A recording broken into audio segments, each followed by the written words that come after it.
Here's what you can look forward to on this episode of the Nice Guys on Business. Mindset isn't everything, but it impacts everything.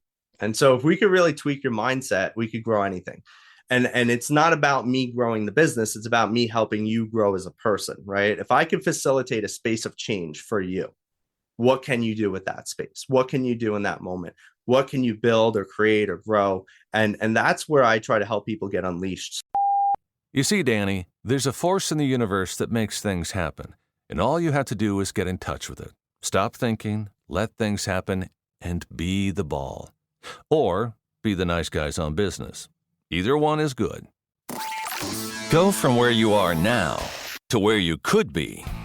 Get expert tips to grow your business, to be more productive and more efficient, whether you're trying to build influence, grow your community, or make it rain. Best-selling author of Nice Guys Finish First, Doug Sandler, can lead the way. The Nice Guys on Business is produced by TurnKey Podcast Productions. Now, here's your host, Doug Sandler. All right, Nice Guy community. Today, we're actually going to cut through the bullshit on today's episode. Now, if you're like me, let's turn the vision board concept into something we can actually take action on, put it to work, and get some shit to happen in our life to the positive. Now, the guy that's on the show today, our guest, Vin Infante, he's a psychotherapist, a master mindset coach, and if you check out his IG page, you'll actually see the kind soul that he really is. Kind of fits into the nice guy persona. And as I said in the pre-interview with him today, nice guys sometimes aren't so nice. So now is the time to take action on the things that you want to accomplish in life. Vin, I'm excited to have you here. Welcome to the Nice Guys on Business podcast. Doug, thanks for having me, man. I'm super hyped for this episode. Hey, I'm happy to have you here. And I want to talk about this old concept reinvented. This is not your grandfather's vision board. So I love this because, it used to be, as I was growing up, when we used to go to business class and then beyond business class, go to the Eastern philosophy of thinking, let's just write everything down and dream it into existence. And we used to cut out pictures of our Lamborghini, put them on a fucking vision board. And it's like, okay, now you just got to think really hard and that Lamborghini would happen. Now, since I don't have a Lamborghini on my driveway, it didn't happen that way. But when I started to put action items behind the things that I really wanted in life, the action is what accomplished the goal at hand. So first of all, welcome to the show. And next off, I want to talk a little bit about This Is Not Your Grandfather's Vision Board. How did you even come up with these concepts about this new style of vision board called mission board, right? Something a little different now. Yeah. So I basically coined this for a few reasons. One, my branding guy challenged me on it. And two is I was doing this for a little while and I thought that it was better. So one of the things that you'll come to learn about me, and we'll talk very briefly about it, because I don't want to spend a lot of time going into my story. I feel like a lot of people don't really give a shit about that. They just want to know how they could change their lives with some cool tools, right? I mean, we do want to hear some of your story, but I agree with you. People want to be able to put action to what we talk about today. Yeah, and we could go into it a little bit. I'm just, I'd rather give them the good stuff. So one of the things that I've done when I left therapy as a traditional therapist, the reason I did that is because I stopped believing in a lot of the things that were out there. And I've been one of those people that are like, there has to be a better way to do things. There's always a better way to do things. Mm-hmm. How can we build upon and improve upon the systems and structures and strategies that are already out there? And one of the things that I did was I was always a big believer in a vision board, but I also thought they were kind of bullshit. So, right, you ever have that kind of internal struggle? It's like, I believe in it, but I also don't. Yeah, it's like for me, it's marriage. But yeah. There you go. I get what you're saying, though. I noticed you have a cat behind you. Is that your wife? No, I do. That is Luna. She is number 2 of 5 in the house. Wow, crazy. I love it. But so the thing that I thought about with vision boards is like, you always see these things and people make fun of them at this point, right? Like when you think vision board, you think probably some white girl who's living in Bali, who's got 10,000 photos and flowers everywhere and some glitter. And they're like, manifest your wildest dreams into resistance. And I'm like, that doesn't sit right for me. And it doesn't even make any damn sense. And I'm a very left brain person. I'm logical. I love logic. I love science. I love details. And I often forget that a lot of people don't really give a shit about that. And so they don't care about all the science and the logic. They just want to know how to get better results. Yep. Okay. And that's what really sparked me creating this, because a vision is nice, but a mission is more powerful. And so that's how I started saying, well, how can I take a vision board and make the concept stronger And I started just doing little changes, right? Like I started putting quotes up. And one of the things I noticed too is a lot of vision boards are very cluttered.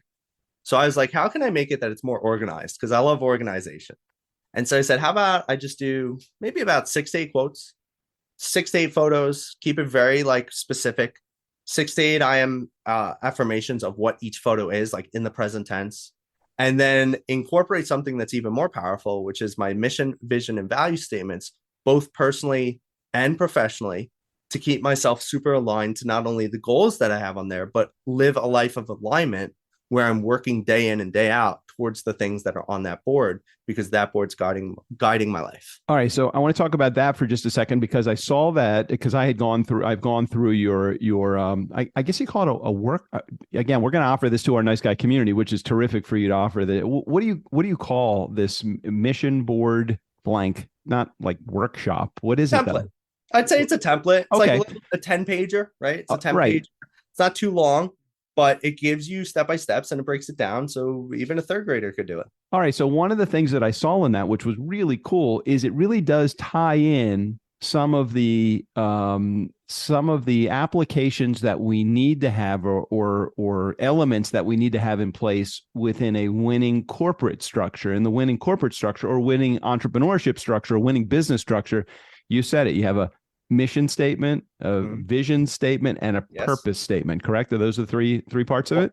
I call it a value statement, but I'm sure it's got it. Okay. similar. And what's so cool about it is you actually walk through in the program how to put those three things together. Now, those nice guy community, those are the almost like the cornerstones, the triangular stones of any good vision board or mission board, is to know what your purpose, your vision, and your value are. Your purpose, your mission, and your value or your purpose.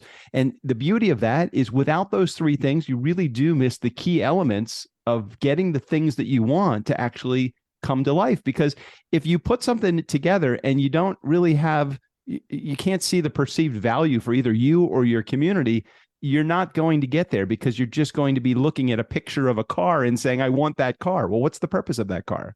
You know, or what is the purpose that gets you to the car as well? So I appreciate the fact that you have those three things incorporated into your program.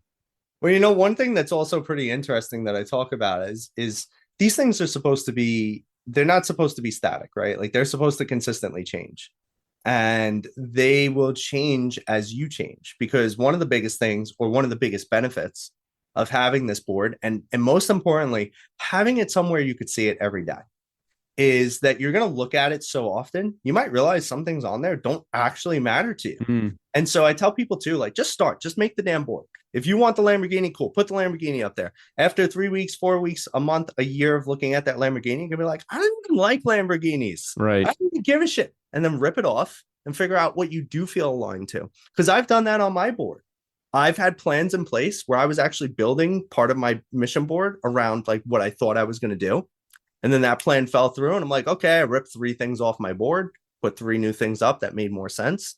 And that's it. Like it's a guiding light, because here's the thing. Each thing on there is essentially a goal you have, right? But the point of a goal is never about the goal itself. The point of a goal is about who you need to evolve into to live out that goal. So it's not about the Lambo. Yeah, that's pretty powerful. And one of the things that we do, my girlfriend and I, JJ, and I do every year, is a part of our New Year's, let's call it resolution, is do that visualization, do the visioning of what we hope to accomplish. The challenge oftentimes with people that are putting together either New Year's resolutions or a vision board or a mission board or any of the statements is that they put them together on January 1st, and then they put them in the folder, or they draw them and they never look at them again, or they look at them again the following year to see which of these have accomplished. The challenge with that is, unless you constantly are reminding yourself that these are the things that you want in your life, you know, like Vin is saying, you're going to forget that these are even things that are in your life, even though you think, well, I'm never going to forget that a Lamborghini or a filled bank account is on my list. Yes, you will, unless you're looking at them and talking about them and thinking about them every day. It makes it very challenging for the energy that needs to be behind receiving those things to actually happen. What are your thoughts about that? I agree. I also, when I have people cast their vision, right? So some of my clients will come to me with no real vision. It's actually kind of funny, right? People will work with me and they'll be like, I want to achieve more success. I'm like, well, what the hell does Yeah, that more like? is a I, really bad goal to want to shoot for, just right? more. Like, okay, so is it monetary success? Yeah, here's $1. Shut up. You won. Like that's it. You achieved your success. And so that's one of the biggest things I do with people is I help them get really, really granular on it. Because what winds up happening is just like you said, there's a certain level of effort, energy, and time that has to go into achieving that thing. And then the more specific you are, the more likely you are to achieve it. I like to use an analogy because I love hiking. And so I'll tell a client who might be new with me or something, I'll say, hey, if I asked you, like, let's go hiking at 5 a.m., would you say yes or no? I'd And they're say no. like, you say no, right? And so a lot of them are kind of confused by the question, though. They're like, well, where are we going? I'm like, don't worry about it. Just if I ask you, can we go hiking at 5 a.m., will you say yes or no? And I think they don't really know what to say. So they're just like, sure. I'm like, really? You would just go hiking at 5 a.m. with no knowledge of where we're going, how long it's going to take to get there, what you should wear, what the weather's like, how much food you need, how much water you need, how long is it? You would just say yes. Because if you would, you're an idiot. But if you ask all of those questions, and then I say, hey, I got this great plan. Get up at 5 a.m. It's going to be a 2 hour drive. It's going to be a 2 hour hike. Weather's going to be 70. Pack a liter of water, 2 sandwiches. We're going to rest here. We're going to get home at this time. Now you got a clear vision on what's going to happen. And you know what that does? The chance of us actually succeeding become like 99%, unless we get mauled by a bear. 100%. Whereas if I'm like, let's get up at 5 a.m. and just aimlessly wander in the woods because we said we want to hike, we're not going to have a good time. It's not going to be easy. And we're probably just going to fail and get back in the car and go home. Who do you find are typically the people that enter your life as clients?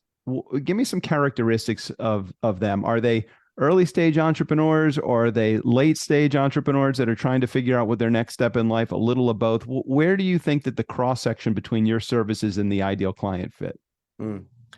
I predominantly I work with everyone. I think that predominantly I get a lot of newer entrepreneurs who are achieving some level of success in their business. Maybe they're already picking up on their side hustle. Maybe they're already launched and they're, doing their first 6-figure year or multiple 6-figure year. And they're really trying to figure out how to get themselves more clear, more intentional, build their time properly, right? Because a lot of entrepreneurs, what they don't realize, if they don't have proper systems in place, and this is what always happens with new entrepreneurs, they get into what we call the golden handcuffs, which is you left one job to work 20. and as you leave one job to work 20, you realize you actually have less freedom, less money, and less time, which is not why you got into entrepreneurship. Right. And how about the people that enter your world? What do you find are the biggest challenges that they face as they are beginning to go through the program? Because I can imagine that some people would have a tough time just even coming up with the I want more, beyond that thing, and oftentimes people tie materialistic things to success. And if anyone in our community has reached any level of success, that the material stuff is not the stuff that really gives you the freedom. Your material stuff is good for about 5 minutes. And then you're like, okay, well, that was good, but I actually want to not work 80 hours a week. I want to work 10 hours a week. How do I actually accomplish that? So what do you find are the biggest challenges that people often face when they are entering the program for you? Good question. I feel like there's a lot. My background in therapy allows me to handle pretty much everything. Like I'll get a lot of people that will come in with anxiety. Starting a business is scary. It's hard, right? You don't know what you're doing. You're relying fully on yourself, fully on strangers saying yes to your product or service, which is never easy. And that could also shake your confidence in yourself. That could lead to lots of depression. I think if we're talking on the emotional side, a lot of people come to me with anxiety, depression, some sort of interpersonal issue that they're trying to overcome. And one thing that's really something that I think is overlooked is that your business as an entrepreneur is an extension of you. If you're not good, your business ain't good. And you can't tell me otherwise because I've seen it enough to know. And so a lot of these newer people are looking for a form of certainty. They're looking for a way to navigate the scariness and the unfamiliar territories of entrepreneurship if they're a newer stage Yeah. entrepreneur. Yeah. And then the later stage ones are more talking on, how do I optimize the system to scale? How do I optimize the performance of myself and my employees? How do I do better leadership work? How do I create better community, better culture? How do I communicate more effectively? Because a lot of that stuff is more relevant in the later stage. I mean, it's always relevant, right? But once you're hitting 7 figures and higher, now that's more of the conversation, because 7 figures and higher has to be producing some level of certainty, right? You're making multi-millions or a few million. You're doing something right. Your systems are probably working. Now it's about, how do we optimize and scale myself as a leader, and then my employees with their performance. So I'm going to go with the old adage, habits, good and bad, but let's look at bad habits, die pretty hard. What are some of the habits that people are oftentimes entering into your world with that you need to break them free of? So one, and do you mind if I challenge you on your own? No, podcast? go ahead, man. Yeah, put me in, throw me under the bus. I'm totally happy to be there. I'm cool. You did say we're not all nice guys all the time. Yeah, exactly. So one of the biggest things that I have to teach people is, there's no such thing as good or bad. There's no bad behaviors. There's no good behaviors. All behaviors are a means of meeting a need. So a habit is actually formed by somebody who needs to have something met within them, whether it's a need for certainty or a need for comfort or a need for significance, or whatever the need is. And what we'll do is we'll do a behavior. And once we see that a behavior gets that, all of a sudden we're doing it over and over and over. Right. Yep. So like, you might, like, something a lot of people might be able to relate to if they're parents. Your kid tantrums and you give in and you give them what they want. The tantrums grow worse because they learn that they're going to get exactly what they want from the bad behavior. Right. I'm doing air quotes for anyone who can't see, because it's not actually a bad behavior. Right. If you think about it subjectively without the label, there's actually a very powerful and positive intention behind it. It gets the kid what they want. And so to start breaking habits, I teach people, it's like, you don't have a good or bad behavior. You might get positive or negative results, but we have to understand, why did you form this behavior in the first place? How has this habit actually helped you? Because if you want to create a new habit, you have to first understand how it helps you so you can replace it. It's like a smoker. A lot of the time smokers pick up chewing gum or something else because there's a positive intent. Smoking calms your nervous system. It relaxes you. It's a moment of peace and presence for a lot of people. People don't understand that, right? But if we understand that and we give you something else, like now you're going to chew gum all the time, it gives you the same feeling. And so we're going to switch to chewing gum.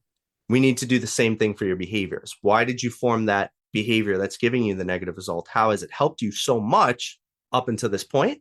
And then what do we need to do? What can we create that will provide the same result, like the perceived good outcome, and give you a better result, actually? Would you consider yourself more, in your estimation, a life coach or a business coach? I don't really consider myself either. Okay, that's fine. Yeah, go in a different direction. No, I mean, and that's kind of why I consider myself a mindset coach, right? I call myself a mindset coach because I'm very deep on the inner workings. I know about business systems, I know about business processes, but you're not hiring me for that. And I know a lot about life. And I think that life is very encompassing. Life has so many elements. And I think that everything, we actually said it right in the pre-interview, right? Where we were talking a little bit, is we were talking about how mindset is a big part of life. I've come to learn that mindset isn't everything, but it impacts everything. And so if we can completely. Right? Yeah. The emotional connection to all of the other decisions and the things that you make, it's all based upon personal resistance or leaning into it. Yeah. It's all related to your personal experiences. Yes. And so if we could really tweak your mindset, we could grow anything. And it's not about me growing the business. It's about me helping you grow as a person, right? If I can facilitate a space of change for you, what can you do with that space? What can you do in that moment? What can you build or create or grow? And that's where I try to help people get unleashed. So I like to call myself a mindset coach because I believe that's the deepest part of what I do. I think life is too general. And I think business is a little bit more out of my realm. Like I don't want to come in and help people with their systems. I can, but that's not like my fun. That Right. I to me, understand. mindset coaching's fun, and I have a lot of I love it. I really get a lot of joy out of it. Just curious, and I know you said a little bit earlier, we don't need to go down the path of learning a little, learning your story, and I'm totally cool without giving people the the Encyclopedia Britannica version of your story, but I'd love to share with those in our community so they understand. And by the way, if Sure. you don't know what an Encyclopedia Britannica is, nice guy community, then you just ask your parents. They'll tell you what. Who are your heroes? I mean, who inspired you to learn and do what you do today? Because again, very old school for a young guy, old school thinking, but new school approach to this old school thinking of it's almost like Napoleon Hill Think and Grow Rich philosophy meets a 30 something. So tell me a little bit more about what inspired you or who your heroes are. Sure. Well, I'll give three. So Okay. one is myself. Okay, that's good. Good place to start. It's actually very funny because I'll do exercises with people, and it almost tricks them every time. Actually, I don't think anyone's it tricks them every time. I'm going to correct that. Okay, fine. When I ask people who's important in their life or who do they admire, they never say themselves. And I think that's something that's really important because people will look at that as arrogance, but it's not. You always have to be inspired or admire yourself because that's how you get anything done in life, right? Just ask my girlfriend. I'm my best audience when it comes to telling my jokes because I'm the only one that laughs at them. So hell yeah, me too. Totally get it. Me too. I love dad jokes, but all right. So that's one, two. So me, and I'll give a little reason as to why. Yeah. When I was younger, I was diagnosed with depression, anxiety, panic disorder. I had a lot of suicidal ideation. I would have self-harm tendencies. The thought of making a decision would literally send me into a full-blown panic attack to the point that I would have to call my therapist, like hyperventilating because I couldn't decide what to do. And so that was one of the bigger things that I overcame in life. All of those. I don't believe I have any of those diagnoses. I think they're bullshit, and I never identified with them. So that's why me. That's why I'm one of my bigger inspirations. Number two is my dad. My dad is a therapist. And so when I was younger, I always said I was going to be a therapist. I followed in his footsteps to some degree. And I had two childhood dreams. One was to be a therapist. One was to be a firefighter. And so I always attribute that to my dad because I think my dad is extremely intelligent. My dad's always worked super hard. And I've just always really admired him. And lastly, and probably this, I don't want to say this is most important, but this one is really important for the trajectory of my life, was Tony Robbins. Because Tony Robbins is actually the reason I quit traditional therapy. Because when I'm sitting there as a therapist and I'm saying like, I don't feel like this is really super effective. I feel like there has to be a better way. And I started looking into what the better way is. Tony Robbins was the one I found. And that's when I started saying like, this is something better that I should look into and maybe even create my own thing, which I have, right? That's why I do this hybrid of therapy, mentoring, and coaching. Right. And I got my coaching certification under Tony Robbins' training program. So I learned a lot of stuff that he did because, I mean, he's the best in the friggin' world. So those were three big things that have propelled me into the space that I'm at now. So let's put that vision board in front of you for a second. Give me some idea of where you feel like you need to be or want to be, and you're visioning, yourself down the road. And you can pick the distance of time, whether it's 12 months or 20 years, doesn't matter. Yeah, funny thing is I don't do anything with deadlines. Like I refuse to do them. If I get my house on my vision board from 5 years to now, 20 years, 30 years, I don't give a shit. I just don't get in my house. And so I don't look at that. I'm in love with the process. Process is hard. Sometimes it sucks, but it's great anyway. Let's see. On my vision board, I think one of the better things is how I intend to raise my daughter. So this was a challenge I got from my mentor, actually, where we were talking about my mission board and he goes, how come you didn't mention your daughter? And I'm like, what do you mean? And like, how do I get a photo of my daughter like 20 years from now? And he goes, just go on Google, see who might look like your daughter. Right. And then put up a photo. And I'm like, how the hell will I know about this? I also have a mixed kid. My daughter's half Korean, half Italian. So I'm like, I don't know, man. I'm sitting here Googling like half white, half Asian girls in their 20s. And I mean, it probably looks And really I'll come weird. up to you'll get some interesting porn sites come up when you write that down. You don't want your daughter to be there. Yeah, I remember, like, I think my girlfriend saw the tab. She's like, "What are you doing?" I'm like, no. Hold on. I'm like, this is for the vision board, okay? I'm trying to get a vision here. But I think that was actually a great point that he brought up, because on the mission board, or when you're doing these things, the whole point is, like I said before, it's a guide, right? It's the goal. So it challenges you to become that person, to make that goal a reality. So putting one up for my daughter and saying, for instance, that she's beautiful, ambitious young woman, and she is known as wise, loving, empowering, and free. And I'm actually reading verbatim because my board is right in front of me. Nice. Very And cool. that is a big challenge, right? Because who do I need to be as a man, as a father? What do I have to say? What do I have to do? How do I have to treat her? What do I need to show her? What are the examples? Right. So it really challenges me to become this guy, this father, to be able to give that type of persona, or that type of personality. And now, could she reject that? Of course. She doesn't have to turn out that way. But what I know is that a lot of people are shaped in their childhood by the parents. So if I could start doing things now to help her become that way, I can, in a sense, influence my daughter and hopefully help her become all those things. So the really cool thing about it is Nice Guy Community. As I had a chance to do a little background and research on Vin, he is talking the talk, but he's also walking the walk. As you look on his Instagram page, you can see all sorts of pictures of he and his daughter, videos with audio overlay. Very, very cool. I know that this is a part, of course, as any daughter for their dad would be a part of their vision for the future. But oftentimes he's right. We do leave that kind of thing out of our vision board because we feel like the vision board really, how do we want to arrive? We don't really think about how we want the people in our lives to arrive with us. We just assume that they're going to come along for the ride with us. So include those with you as a part of any of the mission or vision that you're going to put together. Vin has a special offer for those that are in our Nice Guy community, a couple of free things that he is going to share with you right now. So if you like what he's saying and you want to take action on the words that he's saying, and you want to participate in the free things that he's about to offer, make sure you pay attention right now, and we'll put links in the show notes for these things as well. But Vin, what do you have to offer for our community?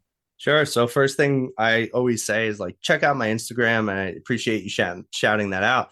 I try to put out tons of free content. A lot of the stuff is from just thoughts that I have after client sessions, or pieces of information that I think could be super helpful. So even if you guys don't want a coach or a therapist or anyone right now, I encourage you, please check out the free content. There's a lot of good stuff in there. So Instagram is vin.infante.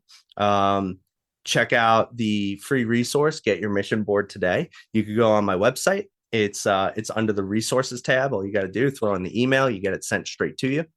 And lastly, for people who are super, at this space, and Doug, if I may just do a little quip here. I know we're running close to the end, but one of the things that I've come to see about self-improvement is there's typically 3 stages, 3 levels, right? And so the first level is anything, if you're new to self-improvement, anything you do is going to help with where you're going, right? Sure. Read a book, podcast, YouTube video, audiobooks, doesn't matter. Just start doing things that will help start shaping your mindset. Number 2 is getting into communities, programs, events, seminars, all of that stuff where you're getting more powerful, tailored information, but it's still not specific to you. And level 3 is if you're really into self-development, you've been doing it for a while, and you're still feeling like there's another level that you could achieve. That's where I always encourage people to step into coaching, therapy, or mentoring, because now you're ready. You've gotten a lot of info. You've taken a lot of action, most likely, and now you're ready for the info that is straight and direct to you as a person. You don't need to hear the general info. Now you need to hear, Doug, this is what you need to do specifically to improve your life. So if anybody's at that level 3 stage and they're really ready to take their lives and businesses to the next level, I encourage you. I offer a gifted session where we could sit down, we could talk strategy, we could talk about what you got going on in life. And if you're a high-performing individual who's very heart-centered and ready to grow, I encourage you, book that call, and let's see if I could be one of the guys to help guide you in your life. Nice, Vin. I very much appreciate the extra effort and providing those free gifts to our community again. And you can either do the vision board, mission board, just go over to his website and we'll make sure we put a link in the show notes to that. Or you can skip and bypass that. If you are ready to take action right now, make sure you schedule your free appointment to get on Vin's schedule. Vin, thanks for sharing your message and your inspiration on the Nice Guys today. Thanks for being here. Doug, thanks for having me. It's a lot of fun. Nice Guy community, never underestimate the power of nice. Again, special thanks to Vin Infante. All of his information will be right there in the show notes. Just click the link. Steve O'Brien, go ahead and take us out of here. Friday advice and Tuesday interviews with people far more interesting than they are. Fill up your week with the Nice Guys. Have fun storming the castle.